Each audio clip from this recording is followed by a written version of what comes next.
तो दोस्तों आज की इस वीडियो में हम लोग बात करेंगे रेलवे ग्रुप डी भर्ती 2024 के क्वालिफिकेशन के मैटर के बारे में। यहाँ पर जैसा कि आप लोगों को भी पता है कि आईटीआई वाले छात्र जो है कोर्ट में गए थे और कोर्ट केस की आखिरी सुनवाई फाइनल सुनवाई जो है 28 मार्च को होनी है, जिसमें आईटीआई वालों की जीत पक्की होती हुई दिख रही है।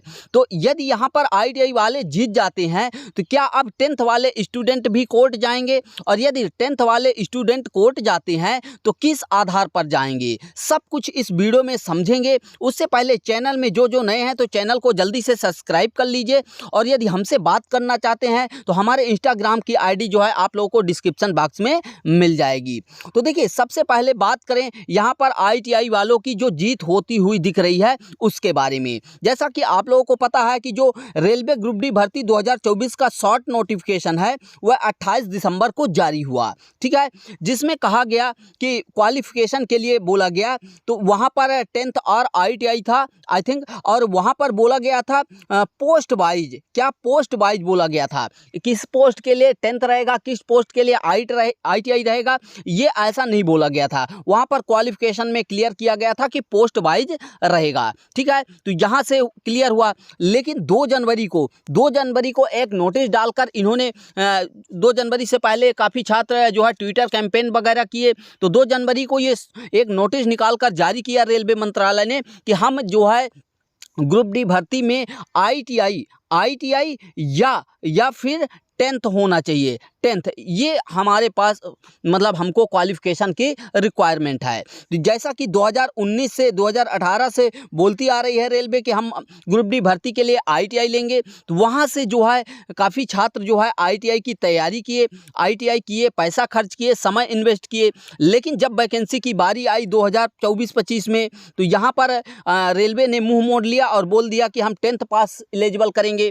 तो वहाँ से जो है आईटीआई छात्र कोर्ट में चले गए, और कोर्ट में जो है 2 हायरिंग हो चुकी है, और लास्ट हायरिंग जो है यानी कहें कि फाइनल सुनवाई जो है 28 मार्च को होनी है, जिसमें कोर्ट का साफ साफ कहना है कि आप लोग जो है शॉर्ट नोटिफिकेशन जो 28 दिसंबर को जारी किए थे उसमें आपने बोला था कि पोस्ट वाइज जो है योग्यता रहेगी। तो जब पोस्ट वाइज योग्यता रहेगी तो जब 23 जनवरी आई थिंक 22 जनवरी को फुल नोटिफिकेशन आया, और उसमें प्रॉपर मेंशन भी है कि हमारा शॉर्ट नोटिफिकेशन 28 मार्च को है।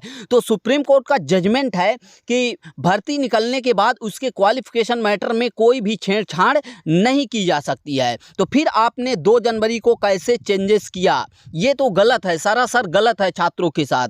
तो वहाँ पर अब जो है कोर्ट आईटीआई के पक्ष में निर्णय देने वाला है 28 मार्च से पहले, यानी यहाँ पर 27 मार्च तक जो है सबमिट करना है जवाब रेलवे को, लेकिन अभी तक कोई जवाब सबमिट नहीं की है। लेकिन वहाँ से दिख रहा है कि अब आईटीआई वालों की जीत हो जाएगी। लेकिन यदि आईटीआई वालों की जीत हो गई तो वहाँ पर 10th वाले भी अब कोर्ट जाएंगे। क्यों जाएंगे? देखिए इसका रीज़न है कि लास्ट दिसंबर में वैकेंसी आई और जनवरी बीत गया, फरवरी बीत गया और मार्च भी बीतने वाला है, यानी यहाँ पर 3 महीने का समय जो है लॉस हुआ उन छात्रों का जिन्होंने 10th बेस पर 10th बेस पर फॉर्म अप्लाई किया। उसके बाद वो छात्र जो है घर से दूर जाकर कोचिंग करके, कोचिंग की फीस जमा करके ऑनलाइन कोर्स लिए, ऑफलाइन कोर्स लिए, वहाँ पर पैसा जमा किए, घर से दूर आकर रूम रेंट वगैरह, खाना पीना की सारी व्यवस्था किए किसी सिटी में जाकर।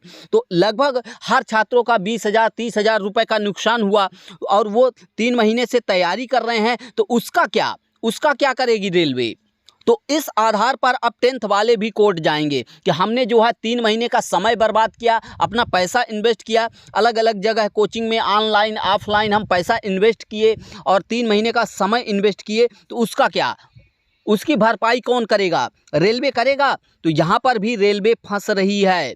तो मैक्सिमम चांसेस है कि ये भर्ती कैंसिल होकर फिर से रीओपन होने के चांस है, क्योंकि यदि आईटीआई के पक्ष में यहाँ पर वैकेंसी जाती है तो 10th वाले जो है कोर्ट केस करेंगे। और यदि 10th वालों के पक्ष में यहाँ पर जाती है तो ठीक है, 10th वालों के पक्ष में जाती है तो ITI वाले तो ऑलरेडी लड़ रहे हैं और ITI वालों के पक्ष में जा ही रहा है, तो दोनों कंडीशन से जो है रेलवे अपनी बातों में फंस रही है। इस वजह से चांसेस है कि भर्ती कैंसिल करके फिर से रीओपन किया जाएगा। क्या रीओपन किया जाएगा, फिर से ओपन किया जाएगा, हमें तो यही लगता है। बाकी आप लोगों को क्या लगता है कमेंट बॉक्स में कमेंट करके ज़रूर बताइएगा। बाकी मिलते हैं नेक्स्ट वीडियो में। हालांकि काफ़ी सारे ऐसे भी कमेंट आएंगे कि पिछले तो ITI मतलब ITI बेस पर हम वीडियो बनाते थे, ITI के पक्ष में थे, तो ऐसा नहीं है, हम ITI के पक्ष में ही हैं, ये ध्यान रखिएगा। हम ITI के पक्ष में ही हैं क्योंकि ITI छात्रों के साथ सरासर नाइंसाफ़ी किया है रेलवे ने। तो ऐसा नहीं है कि ये वीडियो बना रहे हैं तो हम 10th वालों के साथ आ गए हैं, तो ऐसा नहीं है, 10th वालों के साथ नहीं है। हालांकि 10th वाले भी हमारे दुश्मन नहीं हैं, उनको भी मिलना चाहिए। हमारी राय ये है कि जो हमारा टेक्निकल पोर्शन है वो ITI को दे दो। किसको? ITI को दे दो। और जो नॉन टेक वाला पोर्शन है, क्या नॉन टेक वाला, वो 10th को दे दो, दोनों क्लियर हो जाएंगे। और वैकेंसी अभी जो 32,000 के आसपास है तो इसको बढ़ाकर आप 80,000 कर दो। 40,000 जो है आप ITI को दे दो और 40,000 आप 10th को दे दो, दोनों खुश हो जाएंगे, 10th वाले भी और ITI वाले भी। तो यहाँ पर मेन मुद्दा होना चाहिए वैकेंसी इंक्रीज करने का। क्या? वैकेंसी इंक्रीज करने का और पोस्ट वाइज क्वालिफिकेशन दे दे। ITI वाले छात्रों का भी कहना गलत नहीं है, वो 2018-19 से जो हमारे भारत देश में सबसे बड़ा मंत्रालय है वैकेंसी देने का, वो है रेल मंत्रालय। तो उसके नोटिस को देखकर काफ़ी सारे छात्रों ने जो है ITI किया। तो जब उन्होंने ITI कर लिया और वैकेंसी की बारी आई तो यहाँ पर रेलवे ने मुँह मोड़ लिया।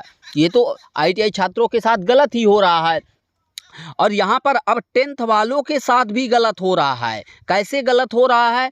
क्योंकि लास्ट दिसंबर में वैकेंसी रिलीज होती है, वहाँ पर 10th को एलिजिबल किया जाता है। तो 10th वाले छात्र भी यहाँ पर अप्लाई किए, अलग अलग कोर्स परचेस किए। कोई ऑनलाइन से, जिसके पास ऑफलाइन जाने की व्यवस्था नहीं है तो ऑनलाइन कोर्स परचेस किया, जिसके पास थोड़ा और भी व्यवस्था है तो वो ऑफलाइन जाके कोर्स ज्वाइन किए, वहाँ पर रहने की सारी व्यवस्था किए।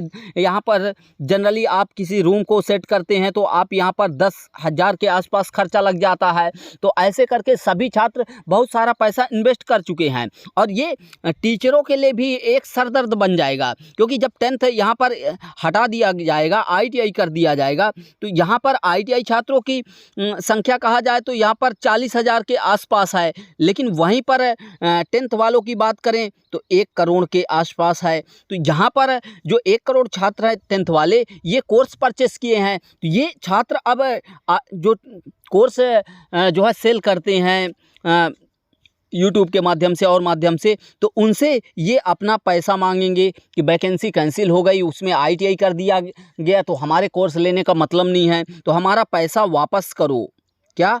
पैसा वापस करो। तो वहाँ से भी सिर दर्द बन जाएगा टीचरों को भी, तो सबको सिर दर्द है। बस इसका एक ही सोल्यूशन है कि जो 32,000 वैकेंसी है इसको बढ़ा दो और 70,000 कर दो, 80,000 कर दो, और दोनों को 10th वालों को भी सेपरेट दे दो और ITI वालों को भी सेपरेट दे दो, और ये ITI वाले छात्र 10th वाले में भी एलिजिबल रहें। ऐसा कर देंगे तो आप ITI को वारीता भी दे रहे हैं और 10th वाले को भी एलिजिबल कर रहे हैं। तो वहाँ से जो है मुद्दा ये क्लियर हो जाएगा और आसानी से वैकेंसी जो है अपने अंजाम तक पहुंचेगी। बाकी अगर इसी तरह घुमाते रहे तो कुछ नहीं होने वाला है। यहाँ पर रेलवे ग्रुप डी भर्ती का जो ये मामला है वो हमेशा पेचीदा ही बना रहेगा। बाकी आप लोगों की क्या राय है कमेंट बॉक्स में कमेंट करके ज़रूर बताएं। तो मिलते हैं नेक्स्ट वीडियो में। Thanks for watching and bye.